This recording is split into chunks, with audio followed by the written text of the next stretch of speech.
भाइ पनि पहिलोचोटि हो नि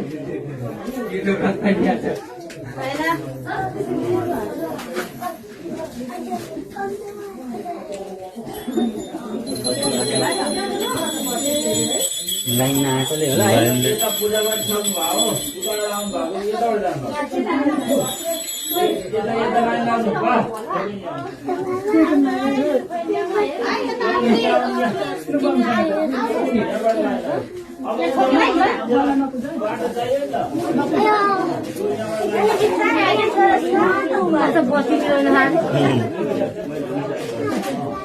भित्र त प्याक छ क्या हो